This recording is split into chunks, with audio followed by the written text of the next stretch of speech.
է, որ նույն սեփականատերը կարող է այսպես մեղավոր դառնալ շահերների մեջ, որ վստահել է պետությանը եւ կներեք առաջին հերթին հարգելի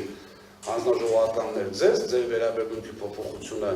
այսպես ասած, այդ քաղաքական հայտարարություններից հետո, այդ թվում նաեւ կառավարության ղեկավարի, որը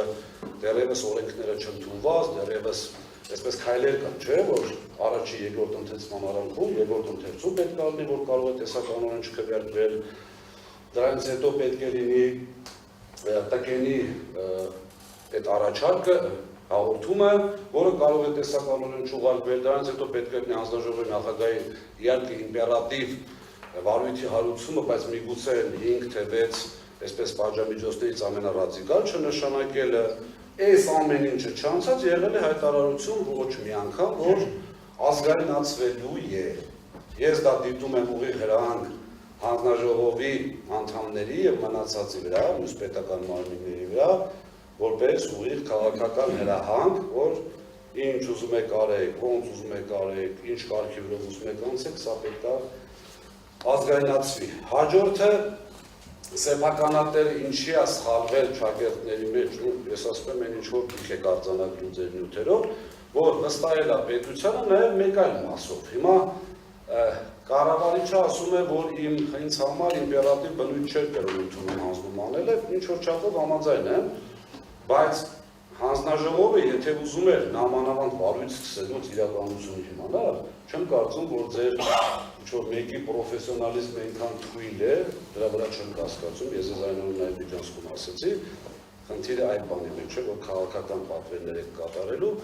չեմ կարծում, որ ինչ-որ մեկը չէր կարող, ուղղակի կառավարչին խորհուրդ տալ, որ եղբայր արի գիտես ինչ արարին հատ ընդունում հանձնում արա, այս մարդուն ապօրինի մի ազատի հիմա։ Մի հատ ընդունում հանձնում արա, որպեսզի բոլորս հասկանանք, թե դու ինչ ես ընդունում։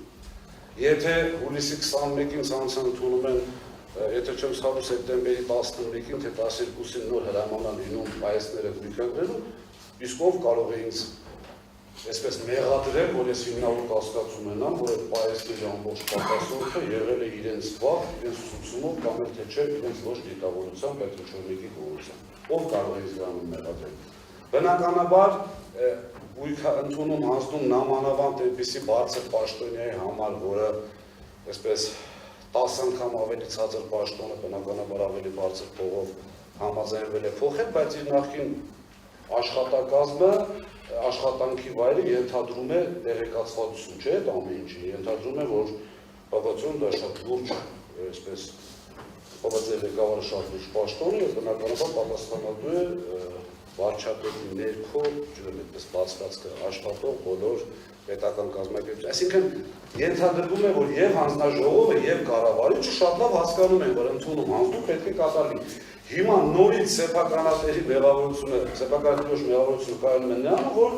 չի արել այդ մարդը։ Այսինքն վստահելա